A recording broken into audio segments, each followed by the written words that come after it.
What is going on, YouTube people? Neo Cards and Comics here. Here is a little fun one that popped up over the weekend. This is from a card porn post that's been circulated around the old social media sphere most of the day on Sunday. Interesting talking point / discussion opportunity, I guess, for this one. So, for those not aware, CSG graded, authentic altered, this 1952 Topps Mantle. Obviously, it's the die cut version, rare parallel 101, with no back. The backing has been removed as well. So they got this and labeled it authentic altered. This is something a lot of grading companies would not slab this way or label this way. And it brings up an interesting discussion point. You know, actually, I encourage you to go check out the post itself from Card Porn because Peter from SGC actually comments and brings up some good points. So I was kind of of two minds of this. When I initially saw it, I was kind of like, well, yeah, it is an authentic 52 Mantle. It has clearly been altered. So yeah, give it an AA grade, authentic altered. That makes sense. I understand it. And then, you know, I read Peter's post and kind of thought about it a little bit more. And, you know, I don't want to speak for Peter. You could read his post. But generally speaking, you know, when does altering go too far? Like, where is the line and when does it get crossed? I guess the easy question is do you think this card should be slabbed authentic altered? Should a grading company slab this authentic altered? Like I said, my initial gut reaction was, yep, absolutely. And I still don't really know what the right answer is, to be quite honest with you. I think the key is that whatever the grading company in question decides, as long as they are consistent from there going forward, I think that's what really matters. But, you know, at what point does alteration go too far? To Peter's point, you know, people were talking, or he was talking about, and I could see this, essentially bad actors could take, say you had a 52 Mantle that was trimmed at the top or had some color touch on the back or something else going on.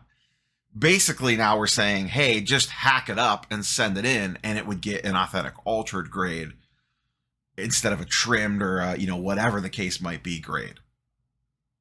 I don't know where to draw the line there. Like I said, I myself am kind of personally struggling with, should something like this be graded or not? Does this, you know, what would someone pay for this? I don't know what a low grade 52 Mantle goes for.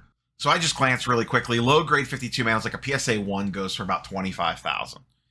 So clearly this isn't $25,000, but what would something like this go for on the open market? $1,000, $2,000, $5,000, $10,000? I have no idea. It's kind of cool. It's kind of unique. I think for me, as I've kind of sat and thought about this, I think for me, the decisive thing on here is the removal of the back. That's the part where, me personally, I think maybe it went a little too far. Now, we don't know what the original back looked like. It was removed, clearly. But if the back was still on there, I think I might feel slightly differently about this. And, you know, no shade on CSG. Like I said, I think as long as a grading company is consistent in what they're doing and how they're handling these going forward, that's what will matter the most. And then it's kind of up to us as consumers on the secondary market whether or not we accept stuff like this. You know, is it an interesting, cool, potentially cheap way to get into a 52 Mantle? I guess. I don't know that I would want that as the centerpiece of my collection. I wouldn't hate on someone if, you know, they really wanted something like this. That's up to each individual person. But like I said, I'm kind of just really torn on this. I don't know if, like, where that line is. You know, if the back is still on there, am I okay with it? Am I not? I really don't know. So curious for all your thoughts and comments on this one down below. Should something like this be slabbed up, graded, labeled authentic altered? Like I said, at its base level, it is. It's an authentic 52 Mantle, and it is clearly altered.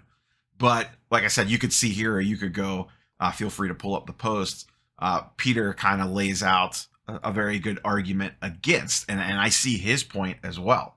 And he kind of echoes what I'm talking about, that each individual company needs to have a line in the sand on where it crosses over. And he comments that SGC would not grade this as authentic. basically saying it is a piece of a 52 mantle instead of an actual 52 mantle, if that makes sense. Like I said, I think for me personally, it's the fact that the back isn't there that causes me more, I don't know what the right word is, angst, I guess, towards this. But as long as they're consistent, you know, if I found a busted up mantle somewhere and decided to, you know, go Edward Scissorhands on it and send it on in, as long as they were consistent in their slabbing, I guess, you know, more power to them. And same thing, you know, in this case with SGC, that if someone sent something like in this, they're going to consistently turn it away at their door, which I believe that they would. So I don't know. Is this something you would go after? What do we think about this in regards to slicing and dicing up a card? Now, once again, we don't know. Did a kid in 1953 do this to display it, you know, on his little, you know, tape it up on the back of his bed or something and have the whole Yankees lineup up there? Or was this done in more recent times by someone that found maybe a really busted up copy or one that had already been tampered with a little bit and said, hey, let's, you know, trim this up a little bit, get rid of whatever was going on the back and send it off and see if someone will slab it up for us.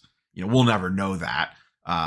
There's no way to tell when this was cut or when this was trimmed. You could see it both ways. And I don't know that that necessarily matters either for the purposes of this, but very, very intriguing. So where is that line in the sand for you all? Did this one go too far? Does the back need to be there? When does it become, where for you does it cross from authentic altered into, as Peter states, a piece of the card, if you will? Curious for your thoughts and comments, as always, down below. You know, vintage is definitely not my thing. That is not something I am as versed in compared to modern, so I am sure some people will have some hot takes on this one that kind of play in that world. That's all I got for you boys and girls today. We will catch you on the next one. Peace.